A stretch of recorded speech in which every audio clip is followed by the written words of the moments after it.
Hello, ladies and gentlemen. Welcome to another amazing episode of Conversation with Freedom. Today, I have a very special guest.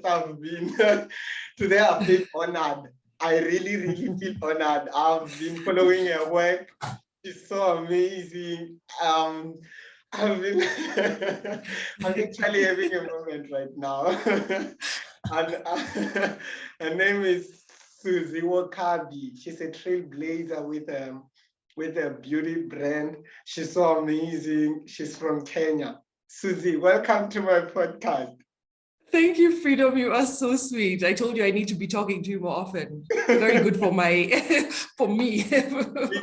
Please. For those people who don't know who Suzie is, please tell us more about yourself and everything that you do. Hi, my name is Suzie Wokabi, and yes, I am from Nairobi, Kenya, born and raised. My titles are quite a few. I call myself a beautypreneur. Yeah. I'm a founder, I'm a beautypreneur, I'm a podcaster, I'm a speaker, I'm a mentor. Yeah, that's some of the few hats I wear. Before we get into, okay, share. Yes, go on, I'm good. No, I was like, before we get into the work that you're doing, can you please share with us some of your childhood memories? How was it like growing up in Nairobi, Kenya? Sure. So it was a wonderful childhood. My dad was in the army, but then retired when I was about a year old. So we were actually in a different town and moved to Nairobi before I turned one. And yeah, so did all my schooling here, nursery school, primary school, high school. And then growing up was pretty good, middle class, very nice, happy, sort of average life. Yeah. I spent a lot of, we would go, I remember like we would go on vacation every August, and it was a whole big, like that's the only vacation we had. We would go to the coast with our family, friends, and those are just like very happy memories that I have. School-wise, I was that girl who I have two boys now who are 12 and 9. Yeah. And I'm like, yeah, I was, I got good grades, was a little bit of a teacher's pet. They're like, ew, you were that person. You're like blah blah in my class. You were like blah blah. I'm like, sure. I was that kind of student. I love primary school. High school, I went to a very, very strict Catholic school. So yeah, it was very strict. I don't do well with strict, but I survived, and here I am. And my best friend growing up was a cat. Her name was Dinah. Wow. I'm a pet lover, especially cats. So, and then of course I had other best friends, don't worry, humans. That was it. And then I went to university, a university here called USIU, United States International University. And I did 3 years here. And at the time, they also had campuses in San Diego, in Mexico, and in London. So in my third year, my mom worked for the World Bank for many years. So she was being transferred during my third year. So I had the option to stay here and finish, or she was transferred to the US. So I transferred to the San Diego campus, which was wonderful. And that's where I graduated out of. Oh, yeah. Like being in the US for the first time. It was really cool. So, people talk about like when you go there, you have culture shock, it's scary and weird and big and wild. But no, it was really nice for me. I guess also having my family not far was helpful. But I say that I had 5 parents because I'm the last born of 4 children. So my parents and then my 3 siblings. So by the time I had the opportunity to be out there on my own, I was all for it. So I was gobbling it all up. It was a great time. Yes. So no culture shock, independence for the first time. Wonderful.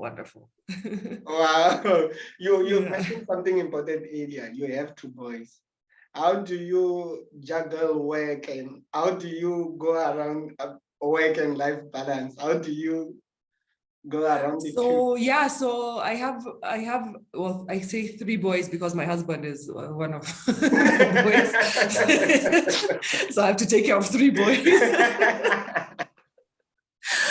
And fortunately, I've been in a situation for 13 years where I'm an entrepreneur. So I managed to set my own timings and my own schedule, and they are priority.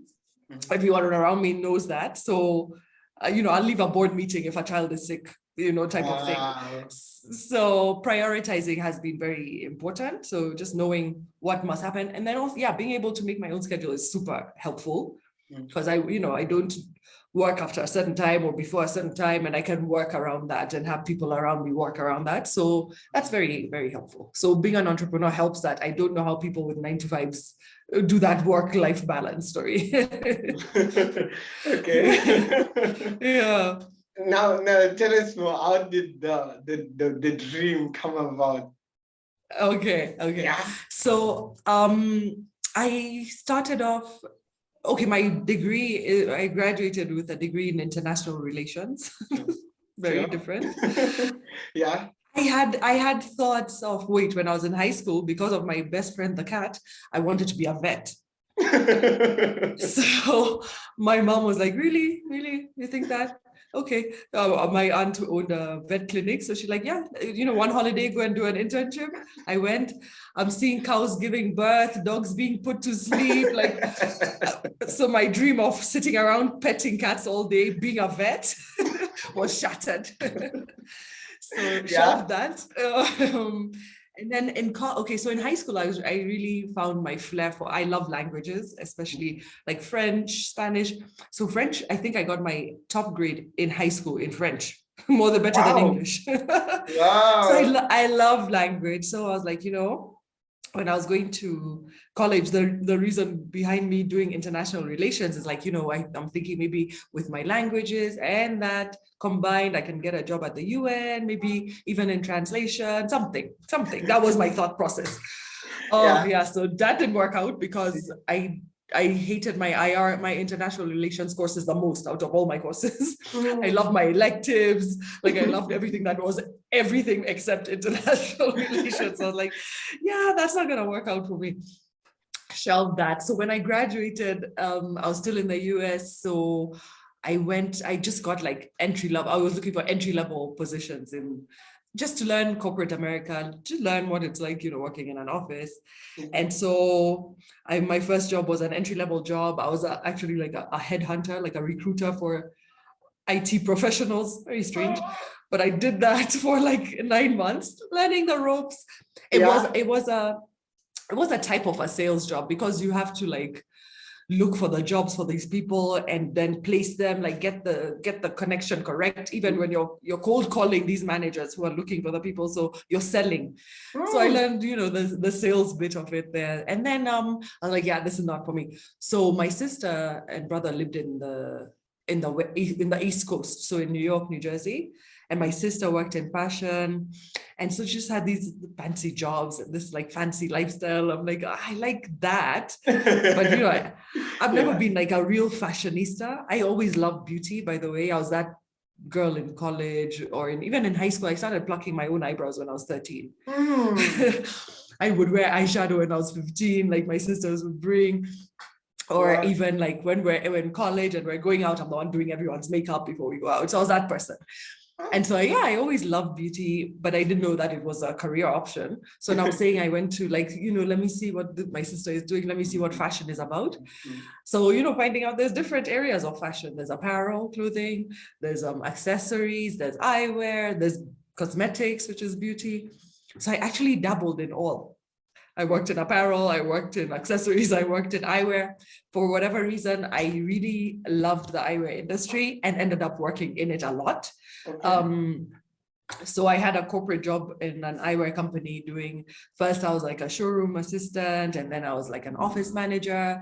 And then they moved me into product development, which is where I spent most of my designer eyewear career. So product development is where I'm in the middle of the designer and like the sales team. So I see what's happening in the market, the trends and everything that needs to happen, get the designers to design accordingly, and then, translate it to the sales and marketing teams. So very fun. But all the while, so in that dabbling in the fashion areas, I did fall into cosmetics. I got a job with Clinique. Okay. And so it was a retail job.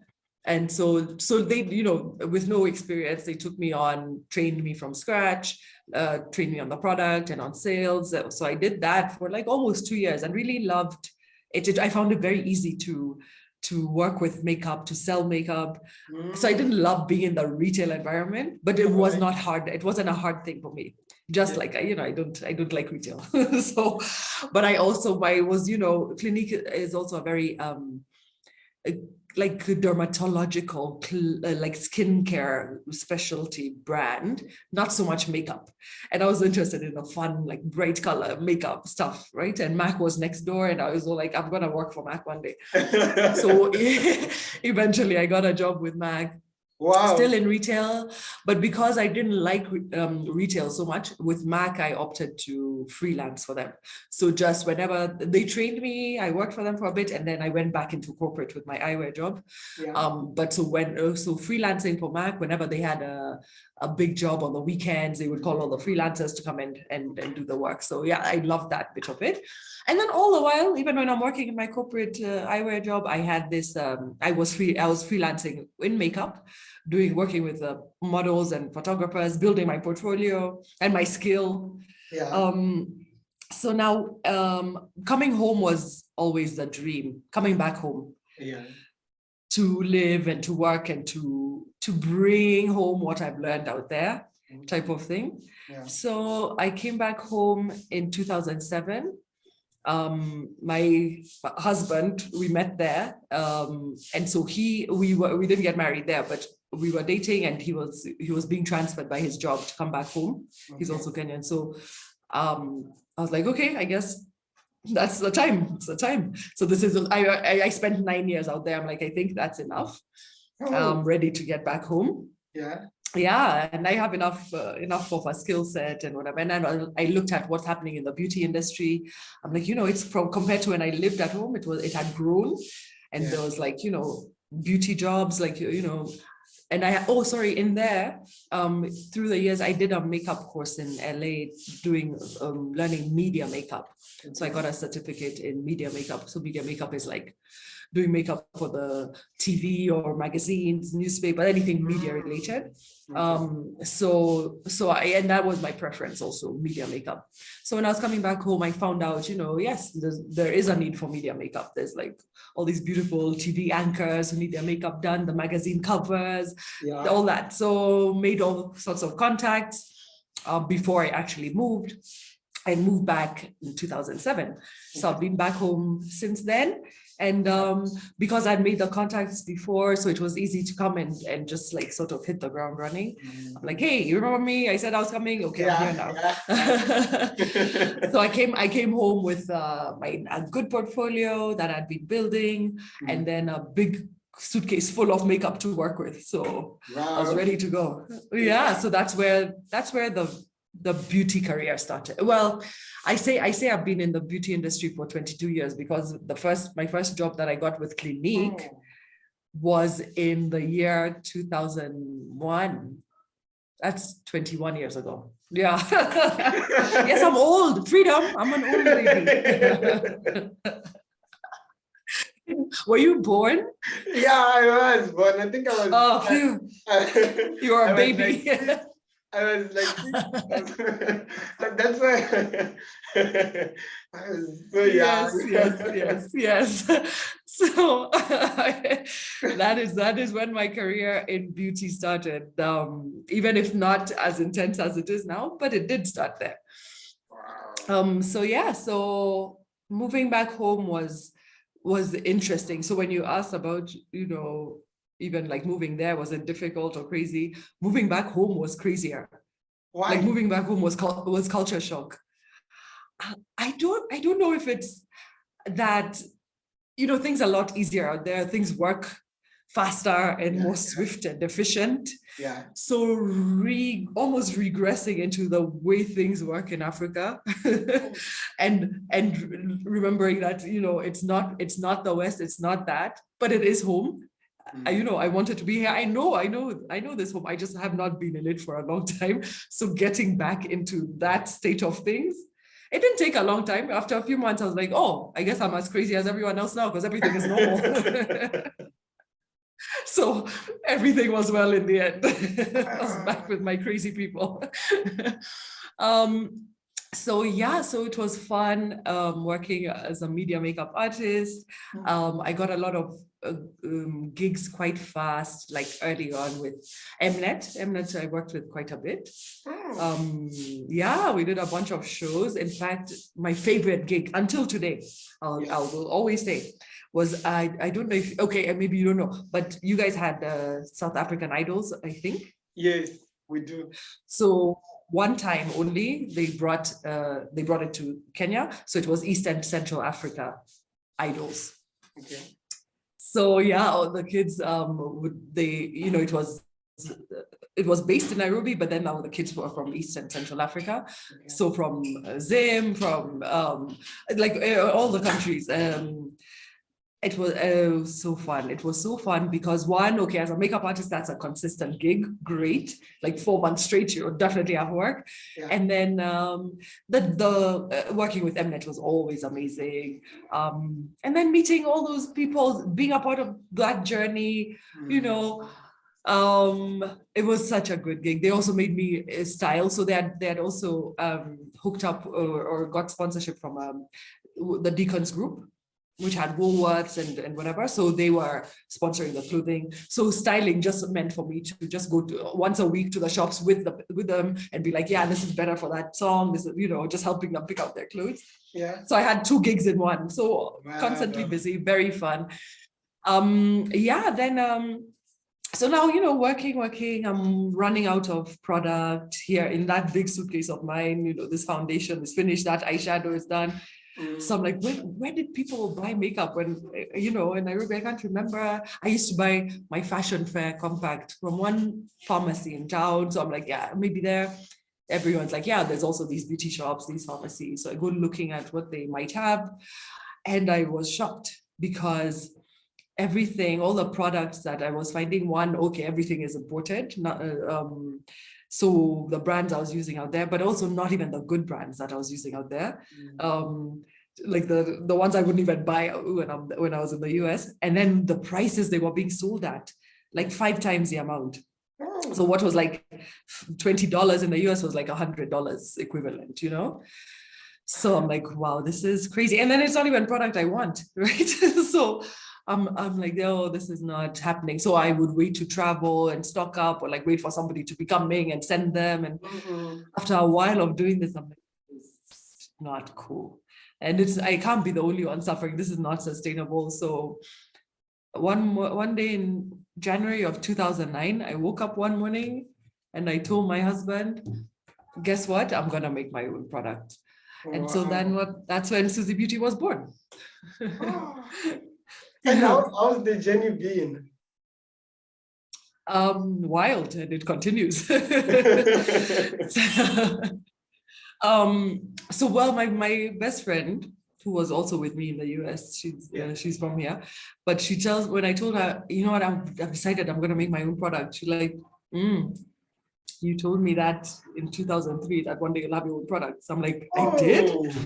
I'm like, I can't remember that. So I guess, like, you know, working with Mac, I was like, yeah, you know, one day I'll have my own also. I don't know. And then I was verbalizing it because I'm crazy.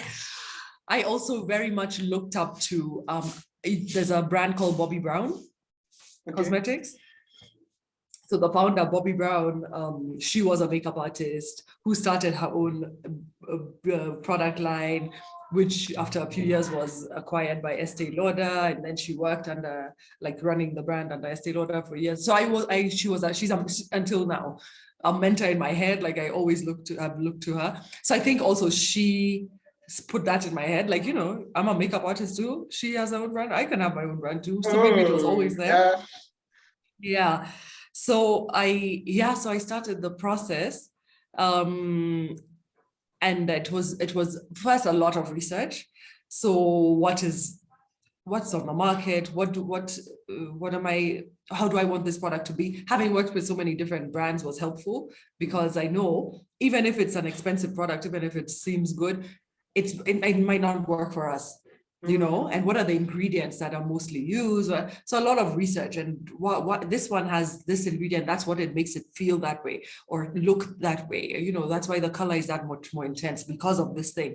So creating a raw materials list, and then an ingredients list basically, and also like a product line in my, just through research, not yet physically. Okay. And so I came up with these lists, and I went to sort of now see how am I going to manufacture this stuff, right? Yeah. So there's a top professor at the university in chemistry. So I went to someone we knew him. So I went, he gave me audience, and I got to sit with him and go through these requirements of mine.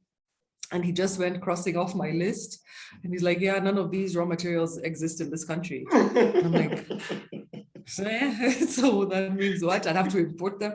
Okay, that's weird. You know what? Let me also just ask the people who create makeup what they use.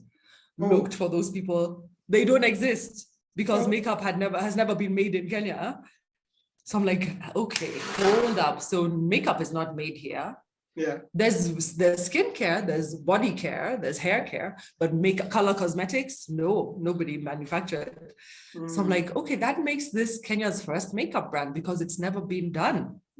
So in that case, I'm going to cater to that Kenyan woman, because that's never been done either. Okay, so now the branding story starts in my head. I'm like, okay, so this is for us.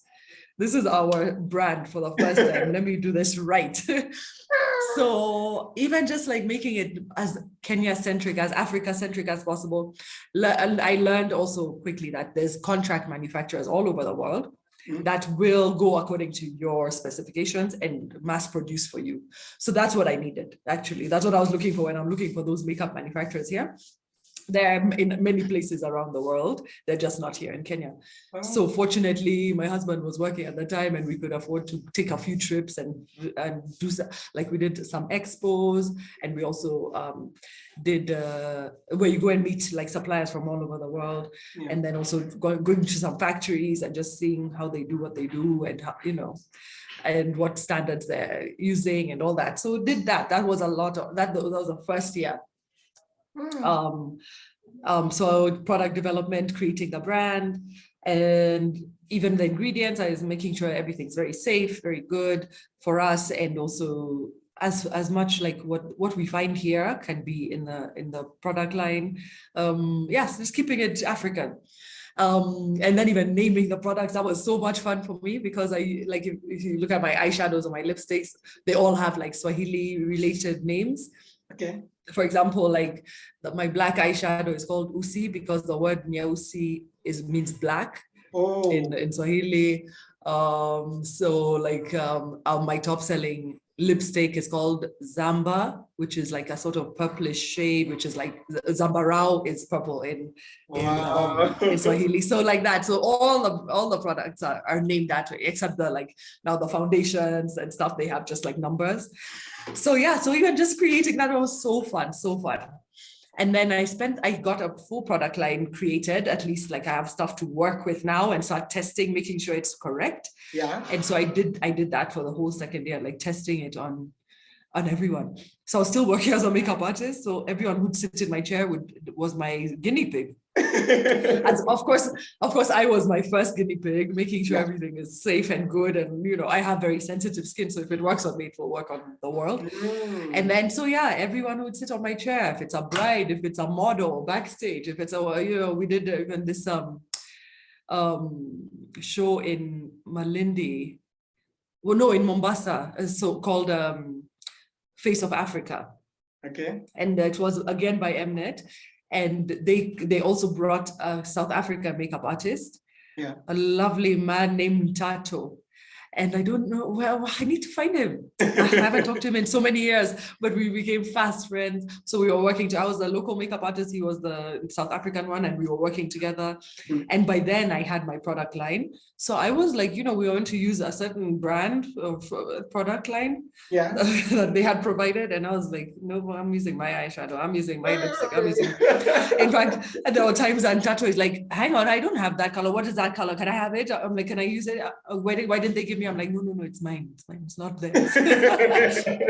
I'm like, here, you can use it though. He's like, this is amazing. It's beautiful. So even got his approval, which was great.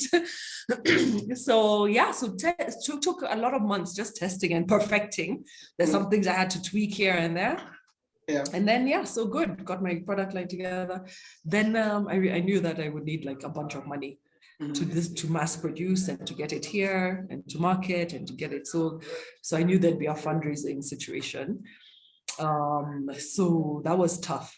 That was a third year, just like, where do you go look for mass money? So it's, if it's banks and stuff, and these formal financial institutions, none of them like deal with startups or care about startups. Yeah. Because all they need to know is how much you made and how quick they're going to get back their money, how fast you're going to pay back the loan, and all this. Like that's not where I'm at. Not that they would even give me the money as a startup, but even if I wasn't, it's just too much pressure for a creative. Like, where's the money? Where's the money? And I'm like, no, also I need a bit more because like this beautiful color needs to exist. Like it's not a good situation. Yeah. So formal institutions weren't the way to go. Then I found like there's these like investment groups that, they're willing to look at startups and whatever. So I pitched to a bunch of them, and I did get 2 investment groups to invest, and then also ended up getting a bank loan on top of that. So managed to launch the product. We had a nice launch. It was December 15th of 2011. I still remember it like it was today. And started retailing a few months later though, because I launched with like the market examples, just getting also the word out into the market that yes, I'm here, it's done. I'd been saying for so many, like for 2.5 years, I have my product line coming out. So everyone's like, where is it? I'm like, why did I speak so fast? So finally it was here. Got it into the retail shops, so sort of like in 2012. So as of now, I can say we've been retailing for 10 years. Wow. So it's been a journey and a half. Launched the brand well into the market, very well received. Uptake was great. And then, different challenges, of course, came in through the years because of the great uptake. We were getting stock outs on products. So, but then because of our mass production outside of the country, it's not easy to quickly replenish product. Yeah. And it takes a lot of money because even the money that we're making it's not accumulating to that mass amount. We're using it for the business. So getting that to balance out was always a challenge. So it came to a point where I was like, it was like 2015. Yeah. I'm like, this is difficult. Like we're struggling. Okay. This is not easy anymore. Like it's great that the product is so well taken and like we've run out and we're running, but we've also made a few orders, but we're still running out. So I'm like, we need a strong partner who's going to be able to sustain this story. And so so in 2015 I was introduced to, it's called the Flame Tree Group. Okay. And the director, the owner, he has it's a group of brands. They have many brands under the group. Okay. In different areas, and cosmetics is one of them. So he was interested, but then he wanted a full acquisition of the brand. So it was a interesting situation that we had to think on for a while, and so that's what ended up happening. And so in 2016 the brand was acquired, and then I ran it under the Flame Tree Group. Okay. Yeah, so that's still there. Your work is very remarkable and your story is so inspiring. Thank you. I have more to tell. I have a bit more to tell that will be interesting to you. So now, because that the acquisition happened, I ran it for 5 years. I had a non-compete contract, which came up, and I opted not to renew it so I could compete. no, because I needed to go and do more in the beauty industry.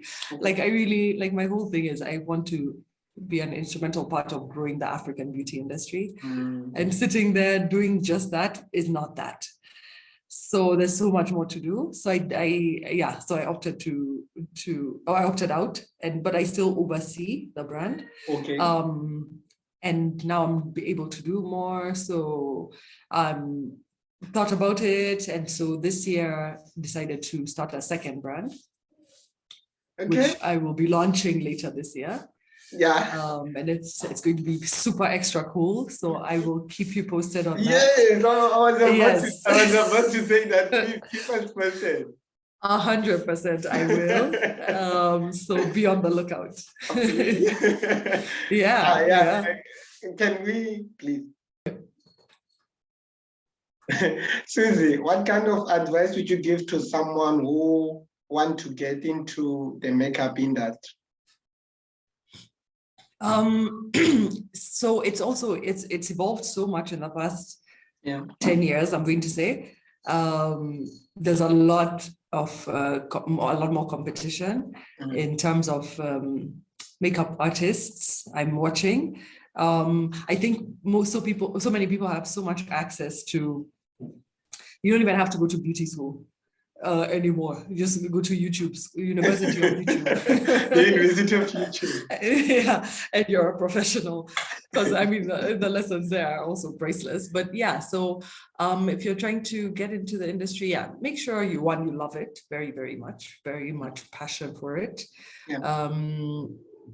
And that you're good at it. At least you have the innate skills that you can build on. Know that you're going to have the proper tools to work with. So where your investment is going to go in is, of course, in your kit, and grow your network. You guys have such great opportunities now that I never did with social media. So use that as much as possible. And then do it all with integrity. Don't undercut, don't be shady. Just do it right, and you will succeed. And yes, and keep on honing your skill, growing your skill, becoming better and better, and going for bigger and greater. Yeah. How do you? And also in the same with brand building and brands. So like I have mentees who are like even celebrity makeup artists or professional makeup celebrities at this point. They've grown fame from their skill, which is great. So something to build on. And beauty brand manufacturers is also an option. And there's enough space for everyone, Me as Suzie Beauty or me as my next brand can't do everything for everyone. That's why you see international brands flocking into our African market, because there's still so much to fulfill and so much to do. So that's another option. And with the same with that is still all the passion in the world for it. Integrity, know what you're doing, know what you want your brand to say, and go for it. Go for it. That's great. Suzie, there are a lot of people who are going through a lot, who are going through mental health, they're going through depression, some are having suicidal thoughts.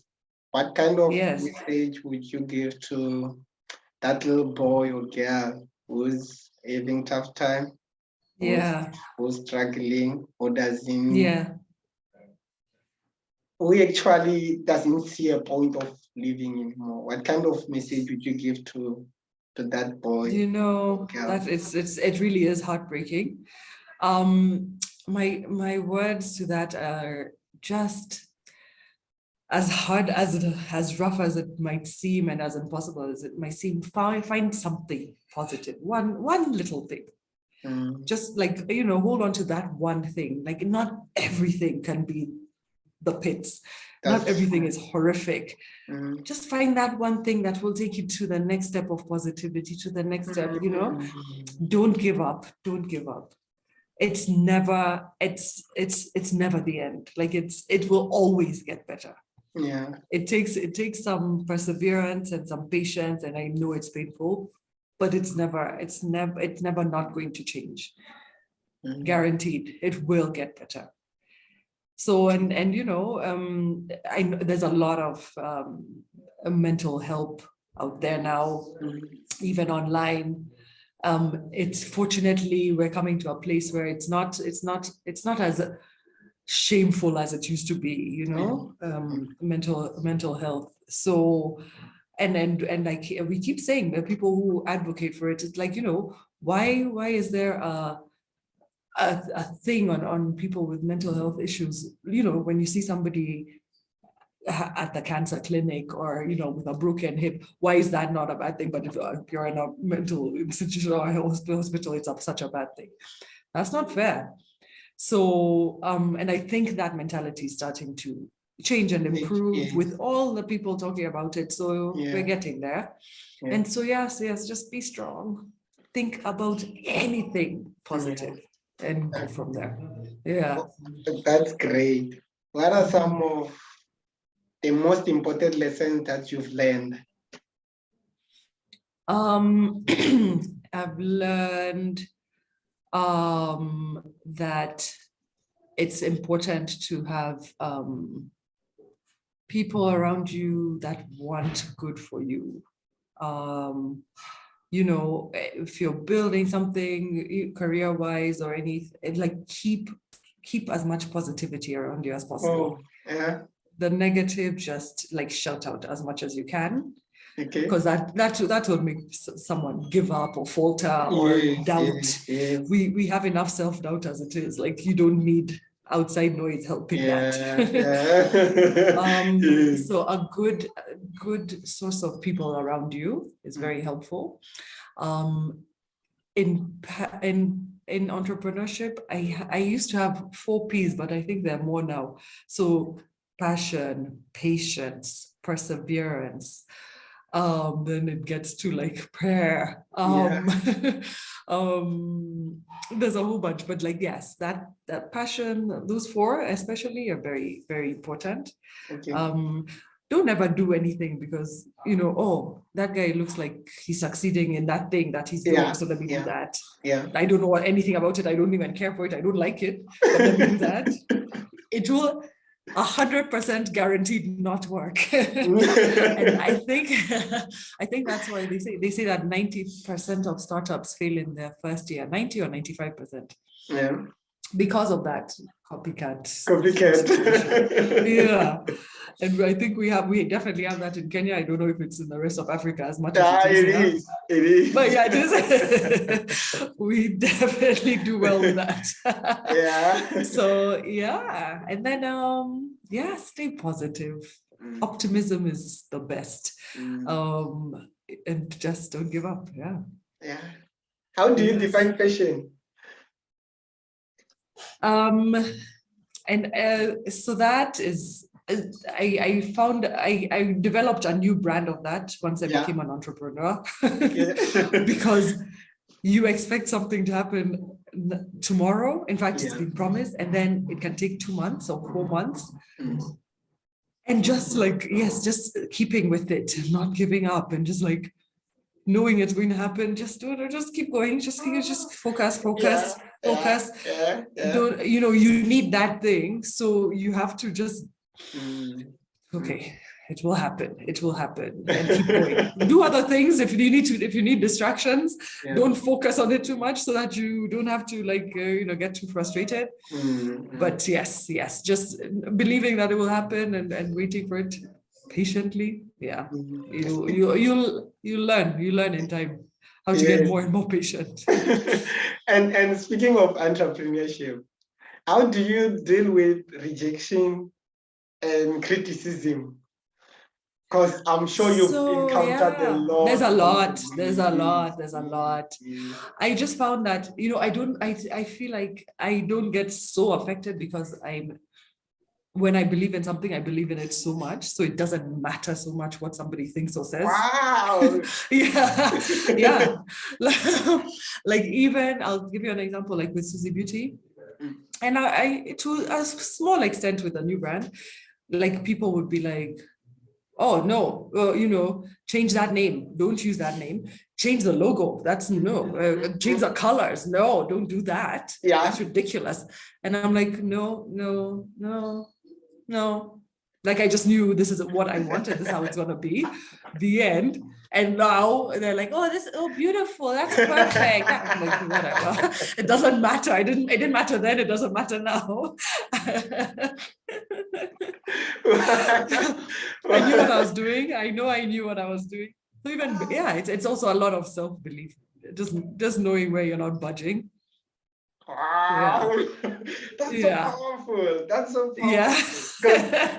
Because a lot of times we listen to things that then you'll go in 100 directions. Everyone has an opinion. Every single human being. In fact, and I do these tests once in a while. I'll be like, hey, just like to 10 people, like, hey, so what do you think of this? And I'll get 10 different answers. Something like, I'll even do it to something irrelevant that doesn't matter, just to do the test. I'm like, okay, this is why it does it. As long as you're sure, it really doesn't matter. Well, but then also getting feedback is good because you get nuggets of something here and there. Yeah. But where you're really set on and strong about, don't worry. You're the one who's gonna make it work. Wow. I would have completely regretted if I had changed anything about like my SuzieBeauty branding. I would have. Yeah. Wow. I'm taking everything in. You're so amazing. You're so amazing. No, thank you. I'm so inspired by your work. I've said earlier, and I'm like, you're so amazing, and I feel. Thank you so much. See, this is it's all music to my ears. Sometimes I'm like, I don't even know what I'm doing with my life. and we're watching, and we get inspired. Oh, thank you. That means everything. Yes. Thank you. Now, tell us more about the work that you're doing. You are a mentor, the people that you're mentoring. Tell us more. Oh yes, so that's always been a thing for me. Even from when I was a makeup artist. Yeah. And I needed help with my work, so I would recruit maybe just like fresh faces, fresh and new to the industry, or who have just come out of beauty school, and then teach them what I've learned through the years. And some of them are like completely amazing. Like they teach me now, like wow. They're in the industry thriving, and I admire them so much. So yes, I've always had people that I teach and mentor through the years. I've had training courses, and how I did that, like, I would train people in order to be part of my makeup team. So I would get like 50 applications and choose 5 people to then mentor and train from scratch and on the job and take them on all my gigs, and they went to also and then also for them too, even like this is not permanent, it's for you to go and spread your wings. Okay. So I have many of those too. I have little girls who come to me, and there's even one that made her own lip glosses. Wow. Like, what if I have my own lip glosses? I'm like, do it. You can. So I showed her the ropes. She made her own little line. I think she still sells it somewhere. So, and she's not even in high school yet. So yeah. Wow. So and I will continue to do that. And what I plan to do one day, when I'm done with this new brand establishing, it's like one day have a sort of collective type of situation where I would like to help like artists or even anyone who wants to create their own beauty brands under my guide, because I have the know-how, the infrastructure, all the things that they don't need to go through the hassle of. I would like to, because again, at the end of it, I want to be a part of growing the African beauty industry, and that's all part of it. So yeah. What's next for Suzie? Next, so while I oversee SuzieBeauty, I have my podcast going, and I am launching a new brand this year. So that is the main thing, is my new brand this year, which by the end of the year I will have launched. I just keep saying that because it's going to happen. And it's really interesting. I found that what took me like 3 years to do in SuzieBeauty, to get to a certain place, has taken me maybe 5 months. So just like the evolution experience is really important. So it's been such a fun process so far, and that journey continues. And yes, I will launch this year. I will keep you posted on that, so you can also make a lot of noise for me. I'm targeting a different audience this time. I'm targeting the millennials and Gen Z. Because you guys are the best. I love everything about you. You're so fun. You're so funny. You keep me fully entertained. And so I'm creating stuff that you guys will appreciate. So it's really a fun place to be. So yeah, that's what I'm very busy with right now. Who are you inspired by? If you were to mention 3 people. Okay. I actually have them. I have them on my website, in fact. Wow. So Bobbi Brown, who I had mentioned, is a cosmetics beauty guru. Beyonce. Why Beyonce? Apart from she's for me, she's just like everything in one package. Not just the beauty, but like how she does what she does. It's so smart and so brilliant and so inspiring. And then there's a young lady called Lily Singh. She's a YouTuber. I don't know if you know her. She's Canadian Indian. And she started her YouTube career very many years ago, I know, 8-9 years ago. But anyway, I think after a few years, she made a few $1 million just from doing YouTube videos. And she would do these skits and whatever. And a few years ago, she also got her own late night show on NBC in the US. So she's evolved a lot through the years as well. But she's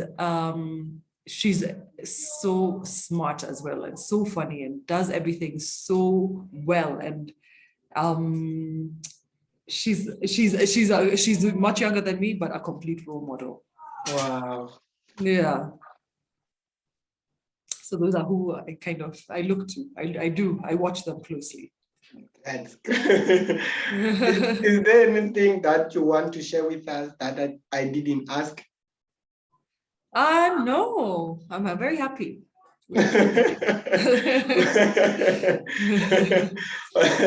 Ladies and gentlemen, please check her podcast. She's so amazing. She's hosting the amazing. Suzie Wokabi podcast. Yes, so it's on the show. Please check it out. Thank you. Where can people get hold of you on social media? All Suzie Wokabi. So on Facebook, on Instagram, on TikTok, Suzie_Wokabi. You must follow me on TikTok. I need followers on TikTok. We're definitely going to follow you. Please do. I think TikTok is so much fun. So yes, so all Suzie Wokabi. Okay, this is the last question which I ask all my guests on the podcast. Okay. So when it is all said and done, how would you like to be remembered? There's a song by Beyonce called I Was Here. Yeah. So all you need to do is listen to those lyrics, and that's exactly it. Thank you so much for your time. I would like to, you're so amazing, and it's such an honor for me. It's a dream come true because I really me too. It's an honor. You're so amazing. So I would like to host you again soon. Sure. So we can continue this conversation. That's fine. In fact, we'll keep in touch. In fact, I'd love to talk closer to lunchtime or at lunchtime. We can talk about that. Yes, that would be great. I would like us to do that. Awesome. Susie, thank you so much. Thank you also. Thank you.